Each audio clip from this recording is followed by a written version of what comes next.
Hi hello ನಮಸ್ತೆ, welcome back to ಶ್ರುತಿ ಲೋಕ. ನಾನಿವತ್ತು ಸಿಂಪಲ್ಲಾಗಿ ಬೆಳ್ಳುಳ್ಳಿ ಚಿತ್ರಾನ್ನ ಮಾಡೋದನ್ನು ತೋರಿಸ್ತಾ ಇದ್ದೀನಿ. ಯಾರೆಲ್ಲ ನನ್ನ ಚಾನಲ್ನ ಸಬ್ಸ್ಕ್ರೈಬ್ ಆಗಿಲ್ವೋ ಪ್ಲೀಸ್ ಸಬ್ಸ್ಕ್ರೈಬ್ ಆಗಿ. ವಿಡಿಯೋ ಚೂರಾದರೂ ಇಷ್ಟ ಆದರೆ ಒಂದು ಲೈಕ್ ಮಾಡಿ. ಬನ್ನಿ ಚಿತ್ರಾನ್ನ ಮಾಡೋಕ್ಕೆ ಯಾವೆಲ್ಲ ಇಂಗ್ರೀಡಿಯೆಂಟ್ಸ್ ಬೇಕಂತ ನೋಡ್ಕೊಂಡು ಬರೋಣ. ಮೊದಲನೇದಾಗಿ ಸಾಸಿವೆ, ಸ್ವಲ್ಪ ಅರಿಶಿನ, ಒಂದು ಸ್ವಲ್ಪ ಉಪ್ಪು, ಬೆಳ್ಳುಳ್ಳಿ ಮತ್ತು ಉದ್ದಿನಬೇಳೆ, ಸ್ವಲ್ಪ ಕಡಲೆಬೇಳೆನ ತಗೊಳ್ಳಿ.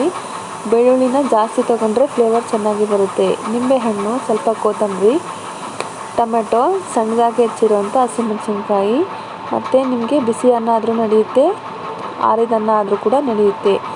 ಮೊದಲಿಗೆ ಕಾದ ಎಣ್ಣೆಲೆ ಸ್ವಲ್ಪ ಸಾಸಿವೆ ಜೀರಿಗೆನ ಹಾಕಿ ಚಟಪಟ ಅಂದಮೇಲೆ ಬೆಳ್ಳುಳ್ಳಿ, ಉದ್ದಿನಬೇಳೆ ಮತ್ತು ಕಡಲೆಬೇಳೆನ ಲೋ ಫ್ಲೇಮಲ್ಲಿಟ್ಟು ಕೆಂಪಗಾಗೋವರೆಗೂ ಚೆನ್ನಾಗಿ ಫ್ರೈ ಮಾಡ್ಕೊಳ್ಳಿ. ಅದಾದ ನಂತರ ಹಸಿಮೆಣಸಿನ್ಕಾಯಿನ ಹಾಕಿ, ಟೊಮೆಟೊನ ಹಾಕಿ, ಸ್ವಲ್ಪ ಉಪ್ಪನ್ನು ಹಾಕಿ, ಟೊಮೆಟೊ ಎಲ್ಲ ಮೆತ್ತಗಾಗೋವರೆಗೂ ಚೆನ್ನಾಗಿ ಹುರ್ಕೋಬೇಕು.